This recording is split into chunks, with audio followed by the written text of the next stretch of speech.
Praise the lord. ఈరోజు దేవుని వాగ్దానము, ఒకడు మొదట బలవంతుణ్ణి బంధింపని ఎడల ఏలాగూ ఆ బలవంతుని ఇంటిలో చొచ్చి ఆ సామాగ్రి దోచుకొనగలడు. అట్లు బంధించిన ఎడల వాని ఇల్లు దోచుకొనును. మత్తయి సువార్త 12వ అధ్యాయము 29వ వచనము.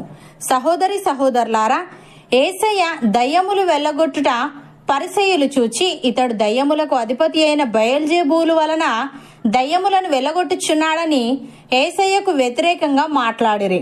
దానికి ప్రతిస్పందనగా యేసయ్య, సాతానును వెళ్ళగొట్టిన ఎడల తనకు తానే విరోధముగా వేరుపడును. అట్లయితే వాని రాజ్యం ఎలాగు నిలుచును? నేను బయల్జెబూలు వలన దయ్యములను వెళ్ళగొట్టుచున్న ఎడల మీ కుమారులు ఎవరి వలన వాటిని వెళ్ళగొట్టుచున్నారు? కాబట్టి వారే మీకు తీర్పరులై ఉందురని దేవుని ఆత్మ వలన నేను దయ్యములను వెళ్ళగొట్టుచున్న ఎడల నిశ్చయముగా దేవుని రాజ్యము మీ యొద్దకు వచ్చి ఉన్నదని ఒకడు మొదట బలవంతుని బంధింపని ఎడల ఏలాగో ఆ బలవంతుని ఇంటిలో చొచ్చి అతని సామాగ్రి దోచుకొనగలడు. అట్లు బంధించిన ఎడల వాని ఇల్లు దోచుకొనునని తెలియజేశాడు. ప్రియులారా, ఇక్కడ బలవంతుడు అంటే సాతాను. వాడి సామాను దోచుకునేది యేసు ప్రభు. వాడి సామాను అంటే సాతాను అదుపు క్రింద ఉన్న మనుషులు అని. యేసయ్య సాతాను కోరల్లో నుంచి మనుషుల్ని రక్షిస్తున్నాడంటే పరిసయ్యులు చెప్పినట్టు ఆయన సాతానుతో రహస్యమైన సంధి చేసుకున్నాడని కాదు గాని ఆయన సాతానును బంధించాడని స్పష్టమవుతుంది. అలాగైతే యేసయ్య సాతాను దగ్గర దోపిడీ చేస్తున్నాడా అంటే అలా కాదు. మొదట్లో సాతాను దేవుని నుంచి దొంగలించిన దాన్నే ఆయన తిరిగి తీసుకుంటున్నాడు. పతనమై నశించిన స్థితిలో ఉన్న మనుషులను సాతాను రాజ్యంలో నుంచి తీసుకుపోయి తన మహిమ రాజ్యంలో ఉంచుతున్నాడు. భక్తుడు ఈ విధంగా అంటున్నాడు, మరణం యొక్క బలము గలవానిని అనగా అపవాదిని మరణము ద్వారా నశింపజేయుటకును, జీవితకాలమంతయు మరణ భయము చేత దాస్యమునకు లోబడిన వారిని విడిపించుటకును ఆయన కూడా రక్త మాంసములలో పాలివాడాయను. ఏలే అనగా ఆయన ఎంత మాత్రమును దేవదూతల స్వభావమును ధరించుకొనక అబ్రహాము సంతాన స్వభావమును ధరించుకొని ఉన్నాడు. కావున ప్రజల పాపములకు పరిహారము కలుగజేయుటకై దేవుని సంబంధమైన కార్యములలో కనికరమును నమ్మకమును గల ప్రధాన యాజకుడు నిమిత్తము అన్ని విషయములలో ఆయన తన సహోదరుల వంటి వాడు కావలసి వచ్చెను. తాను శోధింపబడి శ్రమ పొందెను గనుక శోధింపబడు వారికి సహాయము చేయగలవాడై ఉన్నాడు అని. ప్రియులారా, ఎవనిని మిమ్మును మోసపరచనీయకుడి. ఆయన నీతిమంతుడై ఉన్నట్టు నీతిని జరిగించు ప్రతివాడును నీతిమంతుడు. అపవాది మొదటి నుండి పాపము చేయుచున్నాడు గనుక పాపము చేయువాడు అపవాది సంబంధి. అపవాది యొక్క క్రియలను లయపరచుటకే దేవుని కుమారుడు ప్రత్యక్షమాయను. దేవుని మూలముగా పుట్టిన ప్రతి వానిలో ఆయన బీజము నిలుచును గనుక వాడు పాపము చేయడు. వాడు దేవుని మూలముగా పుట్టినవాడు గనుక పాపము చేయజాలడు. దీనిని బట్టి దేవుని పిల్లలెవరో అపవాది పిల్లలెవరో తేటపడును.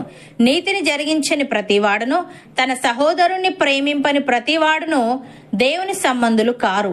యేసయ్య ఈ విధంగా అంటున్నాడు, ఒకడు నన్ను సేవించిన ఎడల నన్ను వెంబడింపవలెను. అప్పుడు నేను ఎక్కడ ఉందునో అక్కడ నా సేవకుడును ఉండును. ఒకడు నన్ను సేవించిన ఎడల నా తండ్రి అతన్ని గనపరుచును. ఇప్పుడు నా ప్రాణము కలవరపడుచున్నది. నేనేమందును? తండ్రి, ఈ గడియ తటస్థింపకుండా నన్ను తప్పించుము. అయినను ఇందుకోసరమే నేను ఈ గడియకు వచ్చి తిని. తండ్రి, నీ నామము మహిమపరచుమని చెప్పెను. అంతటా నేను దానిని మహిమపరచితిని, మరలా మహిమపరతును అనే ఒక శబ్దము ఆకాశము నుండి వచ్చెను. కాబట్టి అక్కడ నిలుచుండి వినిన జన సమూహము ఉరిమెను అనిరి. మరికొందరు దేవదూత ఒకడు ఆయనతో మాట్లాడిననిరి. అందుకు యేసు, ఈ శబ్దము నా కొరకు రాలేదు, మీ కొరకే వచ్చెను. ఇప్పుడు ఈ లోకమునకు తీర్పు జరుగుచున్నది. ఇప్పుడు ఈ లోకాధికారి బయటకు త్రోసివేయబడును. నేను భూమి మీద నుండి పైకెత్తబడిన ఎడల అందరినీ నా యుద్ధకు ఆకర్షించుకొందునని చెప్పెను. సహోదరి సహోదరులారా, మీరు దేవుని సంబంధులు. మీలో ఉన్నవాడు లోకంలో ఉన్నవాని కంటే గొప్పవాడు గనుక మీరు వారిని జయించి ఉన్నారు. వారు లోక సంబంధులు గనుక లోక సంబంధులైనట్టు మాట్లాడుదురు. లోకము వారి మాట వినును. మనము దేవుని సంబంధులము. దేవుణ్ణి ఎరిగినవాడు మన మాట వినును. దేవుని సంబంధి కానివాడు మన మాట వినడు. ఇందువలన మనము సత్యస్వరూపమైన ఆత్మ ఏదో, భ్రమపరచు ఆత్మ ఏదో తెలుసుకొనుచున్నాము. అవును అన్నవారు నాతో పాటు ప్రార్థనలో ఏకీభవించండి. పరిశుద్ధుడా, ప్రేమగల తండ్రి, ఒకడు మొదట బలవంతుణ్ణి బంధింపని ఎడల ఏలాగో ఆ బలవంతుని ఇంటిలో చొచ్చి అతని సామాగ్రి దోచుకొనగలడు. అట్లు బంధించిన ఎడల వాని ఇల్లు దోచుకొనునని మొదట్లో సాతాను నీ నుంచి దొంగలించిన దాన్నే నీవు తిరిగి తీసుకుంటున్నావని పతనమై నశించిన స్థితిలో ఉన్న మనుషులను సాతాను రాజ్యంలో నుంచి తీసుకొని పోయి నీ మహిమ రాజ్యంలో ఉంచుతున్నావని తెలియజేశావు. తండ్రి నీకు స్తుతులు.